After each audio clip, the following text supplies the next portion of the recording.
আসসালামু আলাইকুম। প্রত্যেককে স্বাগত জানাই মাসুম মাহমুদ। প্রিয় দর্শক, দেখছেন ওপেন দ্য ইউটিউব চ্যানেল এবং ফেসবুক পেজ। দর্শক, আমাদের হাতে বেশ কিছু গুরুত্বপূর্ণ ব্রেকিং খবর আসছে। আমরা চাইব সংক্ষিপ্ত সময় সেই খবরগুলো আপনাদের কাছে পৌঁছে দিতে। যদি দেখতে এবং শুনতে পান, কমেন্ট করে কেউ একজন জানিয়ে দেন। আমরা শুরু করে দিচ্ছি আমাদের আজকের ভিডিওটি। আমরা আজকে যে বিষয় নিয়ে কথা বলবো তার প্রধান শিরোনামটি হলো অল্পের জন্য বেঁচে গেল ইরান এবং ইরানকে কারা কিভাবে ট্র্যাপে ফেললো আর ইরানকে বাঁচালোই কোন দেশটি এসে কিভাবে। একটা স্পেশাল তথ্য থাকবে আজকের এই ভিডিও নিয়ে। 2 নম্বর, গতকালকে ইরাকের ন্যাশনাল আর্মির উপর দখলদার বাহিনী ব্যাপক অ্যাটাক করেছিল। এবার ইরাকের ন্যাশনাল আর্মি সেই পাল্টা জবাব দিল দখলদারদের।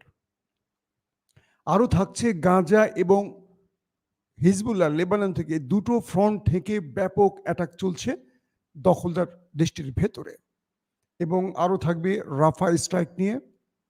আরেকটি গুরুত্বপূর্ণ বিষয় থাকবে, চীন এবং রাশিয়া মুসলিম বিশ্বের সাথে একাট্টা হচ্ছে বাইডেনকে এই ফ্রন্ট থেকে বের করে দিতে, মানে আমেরিকাকে। এটি নিয়েও আমাদের কিছু স্পেশাল তথ্য থাকবে। এবং কেন ইরানকে ইসরায়েল এত ভয় পায় সেই বিষয়ে আমরা ছোট কিছু তথ্য আজকে জানাবো।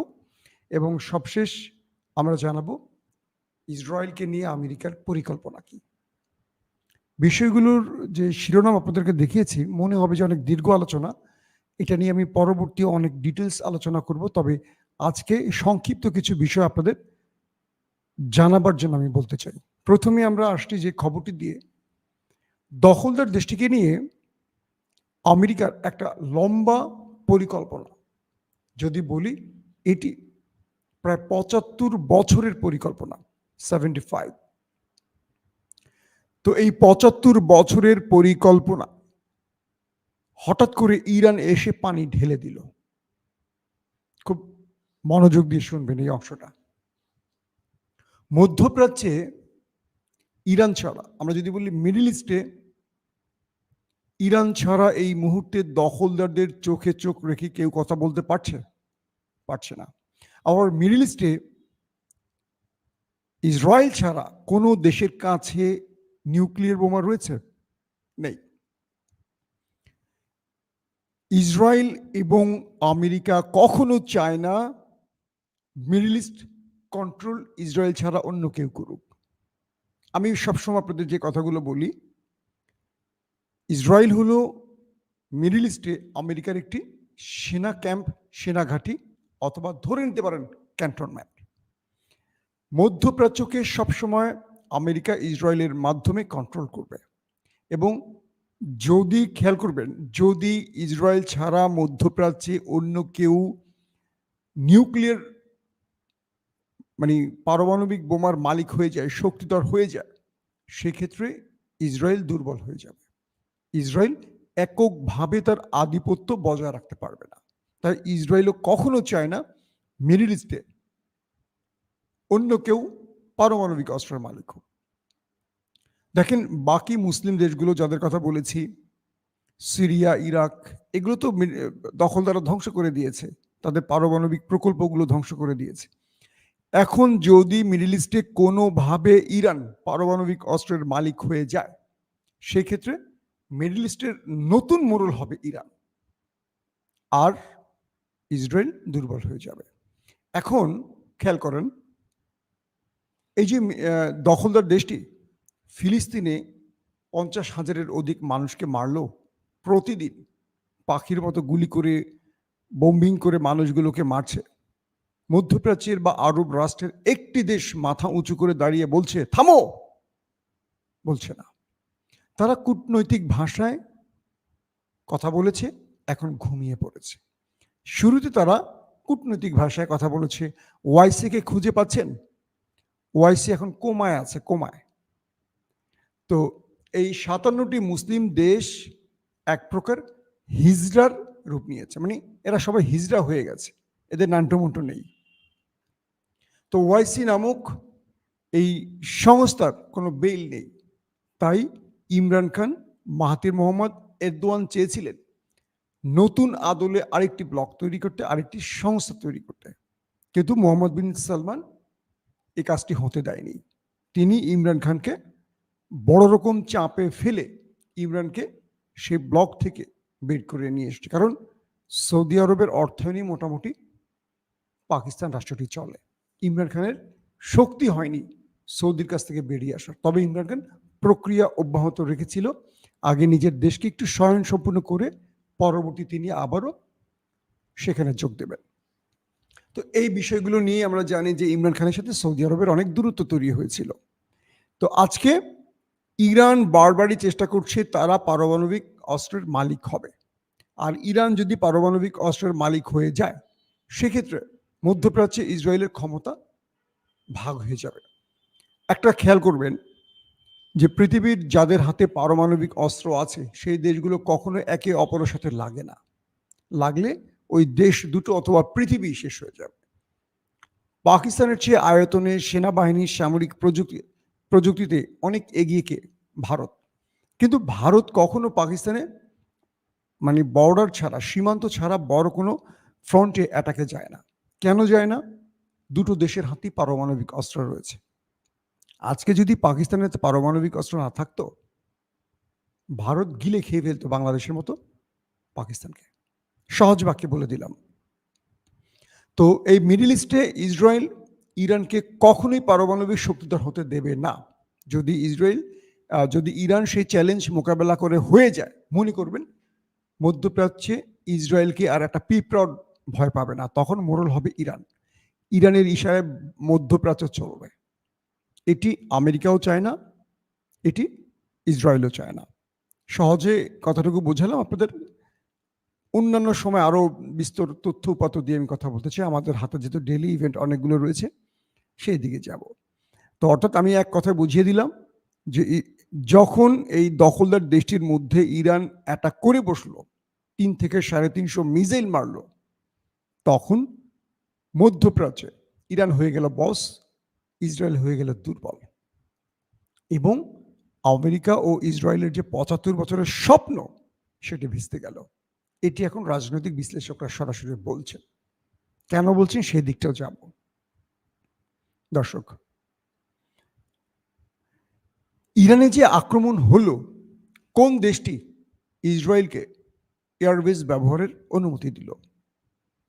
এটি সবার প্রশ্ন ছিল। অবশেষে জানা গেল সেই দেশটির নাম জর্দান। আমি এই জর্দানের বিষয়টা এখানেই বন্ধ রাখলাম এই কারণে যে ইরানকে কে বাঁচালো, কিভাবে বাঁচালো, তখনই জর্দানের প্রসঙ্গটা চলে আসবে। এটা মাথায় রাখবেন। এই মুহূর্তে রাফাতে থেমে থেমে আকাশ থেকে বোম্বিং করছে দখলদার বাহিনী নিরীহ মানুষের উপর। কাল রাতেও বলেছি আমরা, বেশ কজন শাহাদাত বরণ করেছে। আজকের খবর অনুযায়ী আজকেও বেশ কজন নারী, শিশু প্রাণ হারিয়েছে তাদের আক্রমণে। ইসরায়েলের সেনারা রাফাতে ফিলিস্তিনিদের বলছে, তোমরা চলে যাও, তোমরা সরে যাও, তোমরা সরে যাও, তোমরা এখান থেকে ওখানে যাও, ওই জায়গাটা নিরাপদ। যখন ফিলিস্তিনিরা সেখানে যাচ্ছে তখন সেখানে আবার বোম্বিং করছে। আবার সেখান থেকে বলছে তোমরা ওখানে যাও। মানে ধরেন, তোমরা উদাহরণ দিয়ে বলি, প্রথমে বলছে তোমরা ডানে যাও, তোমরা ডানে যাও, ওরা ডানে গেলে ডানে বোম্বিং করছে। ডান থেকে বলা হচ্ছে তোমরা বামে যাও, তোমরা বামে যাও, ওরা বামে গেলে ওদেরকে বোম্বিং করা হচ্ছে। এই পরিস্থিতির মধ্য দিয়ে রাফাতে এখন ওরা একটা নৃশংস হামলা চালাচ্ছে। তবে মূল যে অভিযান, সেই অভিযানে আমেরিকা ইসরায়েলকে গ্রিন সিগন্যাল দিয়েছে এমন তথ্য আসছে। যে কোনো সময় এখন রাফাতে বড় আক্রমণ করবে ইসরায়েল, কারণ ইরানের কাছে যে তারা পরাজিত হয়েছে এটাকে তাদেরকে এখন ঢাকতে হবে। ছোট্ট একটা বিষয় আপনাদেরকে জানিয়ে রাখি, যেদিন ইরান মুহুর্মুহু রকেট মিসাইল অ্যাটাক করে দখলদার দেশটির ভেতরে, সেই দিন দখলদার সেনাদের সকল ব্যারিকেড ভেঙে এই রাফা থেকে হাজারো ফিলিস্তিনি যুবক যারা এই যুদ্ধে জড়িত না, নারী পুরুষ, তারা সকল ব্যারিকেড ভেঙে চলে গিয়েছিল গাজার দক্ষিণে। তখন তাদের কাছে মনে হয়েছিল তাদের বিজয় আসন্ন, কারণ তারা দেখতে পাচ্ছিল আকাশ থেকে গাজার উপর দিয়ে ইরানি মিসাইলগুলো ইসরায়েলে ঢুকে হিট করছে এবং হাজারো মানুষ সকল ভয়কে জয় করে তারা ঢুকে গিয়েছিল সেনাবাহিনীর সেই ব্যারিকেড ভেঙে। আজকে যদি সৌদি, মিশর, আরব আমিরাত, তুরস্ক ঠিক এইভাবে একটি রকেট বা মিসাইল বৃষ্টি ঘটাতো ইসরায়েলে, আমার মনে হয় কোনো সীমান্ত মধ্যপ্রাচ্যে ঠিক থাকতো না। সকল সীমান্ত ভেঙে সকল মুক্তিকামীরা, যুবকরা, মুজাহিদরা প্রবেশ করত ইসরায়েলে, তাদেরকে ইতিহাস থেকে মুছিয়ে দিত। দর্শক, আসছি গুরুত্বপূর্ণ খবরগুলোতে। তো রাফাতে খুব নৃশংস আক্রমণ চলছে। সেখানে মানুষকে কাফনের কাপড় ছাড়া দাফন করা হচ্ছে, গোসল করানোর সুযোগ হচ্ছে না, রক্তাক্ত দেহেই তাদের দাফন করা হচ্ছে। ওই দৃশ্যগুলো আসলে আমি বলতে চাই না, ভয়াবহ দৃশ্য। আল্লাহ কি পরীক্ষার মধ্যে রেখেছে ফিলিস্তিনকে আল্লাহ ভালো জানে। সেই তুলনায় তো আমাদের উপর কোনো, কি বলবো, যে আমরা তো আসলে নির্যাতন কি জিনিস, আমরা নিজেকে মুসলমান দাবি করি কেন? আমাদের উপর কোনো বাধা বিপত্তি কিছু নেই, তারপরও আমরা কতটা ভীত জাতি, আর ওদের উপর কি ভয়ঙ্কর নির্যাতন। ইসলামের ইতিহাসে আমরা বেলালের ঘটনা শুনি, আমরা বহু সাহাবীদের ঘটনা শুনি।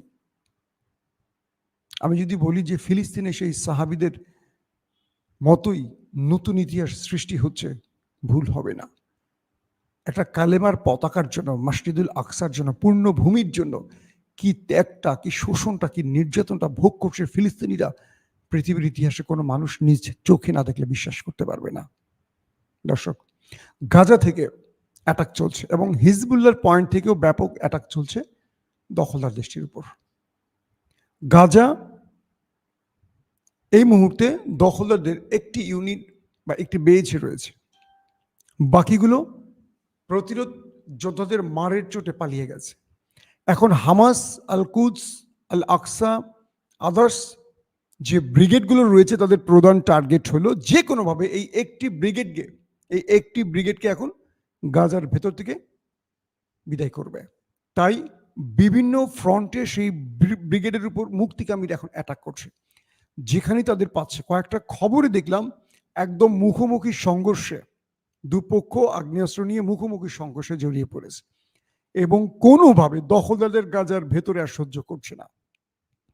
বাকি পূর্ণ অঞ্চলগুলো হামাসের পুনর্দখলে চলে গেছে, কিন্তু যে ব্রিগেডটি এখনো গাজায় রয়েছে, সেই ব্রিগেডকে আর শান্তিতে থাকতে দিচ্ছে না মুক্তিকামীরা। প্রতিটা ফ্রন্টে তাদেরকে এখন অ্যাটাক করছে। শুধু তাই নয়, গাজা থেকে আবার দখলদার দেশটির ভেতরে আশকালন সহ কয়েকটা শহরে অ্যাটাক করা হয়েছে এবং সেই শহরগুলোকে ফাঁকা করে দেওয়া হয়েছে। সেম লেবানন থেকে গুরুত্বপূর্ণ বেজগুলোকে, দখলদারদের বেজগুলোকে টার্গেট করে অ্যাটাক চলছে এবং সকালে যে খবর পেলাম সেখানে কয়েক ডজনের মতো দখলদার সেনা ওপারে চলে গেছে লেবাননের আক্রমণে। এবং লেবানন বেছে বেছে, লেবানন বা গাজা, হামাস বা হুতি বা ইসলামিক রেজিস্ট্যান্স, তারা কিন্তু বেসামরিক মানুষকে মারছে না ওদের মতো। যদি ওরা দখলদার দেশের বেসামরিক মানুষকে টার্গেট করতো এতদিন, এইটুকু বলা যায় ওরা 50,000 মারলে ওদের এতদিন 2 লক্ষ হয়ে যেত। কিন্তু ওরা মুসলিম, তো মুসলিমরা অন্যায় করবে না, এটাকে ওরা শাহাদাতের পথ হিসেবে বেছে নিয়েছে। এটি ওদের শাহাদাতের তামান্না। তো সেই মুজাহিদরা কেন অন্যায় করবে? তারা দখলদারদের সামরিক বেজ, সামরিক অস্ত্র, গুদাম যেখানে অস্ত্র মজুত করা হয়, তাদের সামরিক প্রযুক্তি, তাদের নিরাপত্তা বেষ্টনী, তাদের গোয়েন্দা নেটওয়ার্ক, গোয়েন্দা হেডকোয়ার্টার, এগুলোকে টার্গেট করছে। যে কারণে ক্ষয়ক্ষতির পরিমাণ আমরা হিসেব করলে ওদের বেশি, কিন্তু মানুষ মারা বেশি গেছে ফিলিস্তিনে, কারণ ওরা বেসামরিক মানুষকে মারছে। ওরা হামাস বা কুদস বা আল আকসার খুব বেশি সদস্যদের, খুব বেশি না, খুব নগণ্য সংখ্যক মানুষকে হতাহত করতে পেরেছে, খুব অল্প সংখ্যক। তার বিনিময় আমি বলবো যে কয়েকশো গুণ বেশি প্রাণ হারিয়েছে ইসরায়েল। দর্শক, যে খবরটির জন্য ওয়েট করছেন তার আগে আরেকটি খবর দিই। চীন, রাশিয়া এই মুহূর্তে তারা মধ্যপ্রাচ্যে তাদের অস্তিত্ব ধরে রাখতে চায়। আমেরিকা বুঝতে পারছে যে তারা আউট হয়ে যাচ্ছে মধ্যপ্রাচ্য থেকে, তাই ইসরায়েলকে সকল অস্ত্র, অর্থ, সহযোগিতা দিয়ে, তার মিত্রদেরকে দিয়ে বাঁচিয়ে রাখার চেষ্টা করছে। ইসরায়েলের আজকের পরিণতি হলো শেষ হয়ে যাওয়ার আগে শেষ টিম টিম করে জ্বলা না, যে ঠপ করে এবার নিভে যাবে। ইসরায়েলের পরিণতি খুব ভয়াবহ। ইসরায়েলকে আর ছাড়া হচ্ছে না। ভেতরে ভেতরে কিছু কিছু মুসলিম দেশও কিন্তু এক একটা হয়েছে, আওয়াজ দিচ্ছে না, এক হয়ে গেছে। হয়তো সময়ের আলোকেই বুঝবে না। আমরা অনেক দেশকে গালি দিচ্ছি, কিন্তু সেই দেশ নীরবে কি খেলছে হয়তো আমরা জানি না। হয়তো বা সময়ের আলোকে আমরা সেইগুলো জানবো, আপনাদেরকে বলতে পারবো। তো বিষয়টা হলো যে চীন এবং রাশিয়া এই মধ্যপ্রাচ্যে ইরানকে স্ট্রং করতে চায়, আর আমেরিকা ইসরায়েলের ক্ষমতা ধরে রাখতে চায়। তো যে কোনো উপায়ে চীন রাশিয়ার চ্যালেঞ্জ হলো ইরান মধ্যপ্রাচ্য কন্ট্রোল করবে এবং চীন রাশিয়ার পথ তৈরি করবে, তাদের শক্ত ঘাঁটি তৈরি হবে, আর আমেরিকাকে বিদায় করবে মধ্যপ্রাচ্য থেকে। আর আমেরিকা দেখতে পাচ্ছে তাদের দীর্ঘ কয়েক দশকের মধ্যপ্রাচ্যে তাদের যে অবস্থান বা তাদের যে মধ্যপ্রাচ্যে তারা যে মোড়ল হয়ে বসেছিল, সেখান থেকে তারা আউট হয়ে যাচ্ছে। তাই শেষবারের জন্য তারা ইসরায়েলকে দিয়ে ট্রাই করছে ইরানকে দমন করে আবারও সেই দখলটা ফিরিয়ে নিতে। এখন এই মধ্যপ্রাচ্যে চীন এবং রাশিয়া একদিকে মানে আমেরিকাকে বের করতে চায়, আর আমেরিকার ক্যান্টনমেন্ট ইসরায়েলকে মুছে দিতে চায়, ইরানকে সেখানে স্টাবলিশ করতে চায়। সেকেন্ড, এই কাজটি করতে গেলে চীন রাশিয়াকে কি করতে হবে? একটি ইসলামিক বিশ্ব করতে হবে। অর্থাৎ ইসলামিক বিশ্ব তারা গড়বে না, একটি ইসলামিক বিশ্বের সাথে তাদের সম্পর্ককে বিশ্বস্ততা, সহমর্মিতা, ভ্রাতৃত্ব এবং দুপক্ষে বন্ধুত্ব যে সম্পর্কটা, লেনদেন, অর্থনৈতিক সব ক্ষেত্রে সমতার ভিত্তিতে তারা একটা নতুন পলিসি নিয়ে কাজ করছে। চীন রাশিয়া মুসলিম বিশ্বকে বোঝাতে চাইছে বা মুসলিম বিশ্বকে এইটুকু কনফার্ম করতে চাইছে, আমরা তোমাদের বন্ধু হলে তোমাদের আর কোনো সমস্যা নেই। এইটুকু বোঝাচ্ছে আমেরিকা তোমাদের বন্ধু হলে শত্রুর অভাব নেই। বিষয়টা একদম ক্লিয়ার। তো চীন রাশিয়াকে এখন ইরান বা ফিলিস্তিনকে রক্ষার মধ্য দিয়েই মুসলিম বিশ্বের বিশ্বস্ততা অর্জন করতে হবে। তাই চীন রাশিয়া মোটামুটি প্রকাশ্যেই নেমে গেছে ইরানের পক্ষে, ফিলিস্তিনের পক্ষে। এটি নিয়েও আমি আরো অনেকগুলো আলোচনা করব তথ্য উপাত্তের মাধ্যমে। এবার আসি আপনাদের মূল খবরটিতে। ইরান অল্পের জন্য বেঁচে গেল কেন? বিশ্বের সকল অনুরোধ উপেক্ষা করে ইসরায়েল F-35 যুদ্ধ বিমানের মাধ্যমে পারমাণবিক মিসাইল হিট করেছিল ইরানে। এই তথ্যটা আমরা কেউ জানি না। কেন জানি না? এই তথ্যটা কোনো গণমাধ্যমে আসেনি। আমি ব্রাজিলের খুব হাই র্যাঙ্কিং একজন সাংবাদিকের একটি বক্তব্য পড়ছিলাম। তো সেখানে তিনি বলছিলেন, তার নাম হলো পেপে এসকোবার। তো এই পেপে এসকোবার তিনি হলেন ব্রাজিল না, আন্তর্জাতিকভাবে একজন হাই র্যাঙ্কিং, টপ র্যাঙ্কিং সাংবাদিক। তিনি বলেছেন পৃথিবী একটি সত্য জানে না, এবং আমি শতভাগ কনফার্ম হয়ে আপনাদের বলছি, পৃথিবী একটি সত্য জানে না, যে সত্যটা গোপন। সেই সত্যটা হলো দখলদার দেশটি ইরানে F-35 যুদ্ধ বিমানের মাধ্যমে পারমাণবিক নিউক্লিয়ার হিট করেছিল। কিন্তু দখলদাররা সফল হয়নি রাশিয়ার কারণে। খুব খেয়াল করবেন। আমরা জানি যে দখলদার দেশটি 3টি কোয়াডকপ্টার ছোট ড্রোনের মাধ্যমে ইরানে হিট করেছিল, ইরান সেগুলো ইন্টারসেপ্ট করেছে। এটি হলো শেষের গল্প। শুরুর গল্প হলো আন্তর্জাতিক চাপ উপেক্ষা করে দখলদাররা তাদের F-35 করে পারমাণবিক মিসাইল ইরানের জন্য আপলোড করে জর্দানের, বিশ্বাসঘাতক জর্দানের এয়ারওয়েজ ব্যবহার করেছে। সেখান থেকে সেই F-35 যখন ইরানে হিট করার জন্য মুভ করছে, তখন মাস্টারমাইন্ড ভ্লাদিমির পুতিন, রাশিয়ার ভ্লাদিমির পুতিনের নির্দেশে সেই F-35কে উড়িয়ে দেয় রাশিয়া। এই তথ্যটা কেউ আর বলেনি। কারো যদি মনে হয় একটু চেক করবেন, তাহলে ব্রাজিলিয়ান সাংবাদিক পেপে এসকোবারের এই বিষয়টিকে একটু সার্চ করবেন, সার্চ করে নেটে দেখে নেবেন। তো এটি সেই সাংবাদিকের বক্তব্য, এবং আমি যেটা বললাম যিনি কোনো মামুলি মিথ্যাবাদী বা এরকম না, তিনি খুব টপ র্যাঙ্কিং একজন সাংবাদিক। পৃথিবীতে যাদেরকে গণনা করা হয় সাংবাদিক হিসেবে তাদের মধ্যে অন্যতম একজন। তো তিনি বলছেন যে দখলদার দেশটি ইরানকে শেষ করে দিতে এই পারমাণবিক হিট করেছিল, কিন্তু রাশিয়ার গোয়েন্দা সংস্থা সকল তথ্য জানত এবং জেনে একেবারে চুপিসারে তারা ভ্লাদিমির পুতিনকে বিষয়টি জানালো, এবং ভ্লাদিমির পুতিন সঙ্গে সঙ্গে তার বিমান বাহিনীকে, এয়ারফোর্সকে বলে দিয়েছে যে কোনোভাবে 35কে ধ্বংস করে দাও, যেটা কোনোভাবে তাদের মিসাইল ছুটতে যেন না পারে ইরানের উদ্দেশ্যে। এবং রাশিয়ান এয়ারফোর্স সেই ইসরায়েলের 35কে আকাশেই খেয়ে দিয়েছে, এবং সঙ্গে সঙ্গে নেতানিয়াহু ফিউজ হয়ে গেছে। আর কিচ্ছু করার ছিল না নেতানিয়াহু। বিষয়টি একেবারে গোপন থেকে গেল, কারণ রাশিয়ার সামনে কি করবে? আমেরিকা একটা সময় বিশ্ব মোড়লদের 1 নম্বরে ছিল, রাশিয়া 2 নম্বর। আপাত দৃষ্টিতে কি মনে হচ্ছে? আস্তে আস্তে দুর্বল হয়ে গেছে আমেরিকা। কারণ লাস্ট যতগুলো ফাইট হয়েছে, কোনো ফাইটে আমেরিকা বিজয় লাভ করেনি, ইভেন আফগানের সাথে বিজয় লাভ করতে পারেনি। আর ক্রমান্বয়ে এগিয়ে আসছে চীন, রাশিয়া, হোক ন্যাটো তাদের সামনে। তাদের সকল হুমকি ধমকি উপেক্ষা করে কিন্তু ইউক্রেনকে মোটামুটি ছাপা করে দিয়েছে রাশিয়া, কিচ্ছু করতে পারেনি। সকল ইউরোপীয় ন্যাটো তাদের সকল অস্ত্র প্রযুক্তি সব দিয়েছে ইউক্রেনকে, কিচ্ছু করতে পারে নাই। তো ইরানকে সেই নিউক্লিয়ার আক্রমণ থেকে বাঁচালো রাশিয়া। ওই যে বললাম, রাশিয়া যে কথাটি বলেছিল, আমরা তোমাদের বন্ধু হলে তোমাদের আর টেনশন নেই, আর ওই পশ্চিমারা তোমাদের বন্ধু হলে শত্রুর অভাব নেই।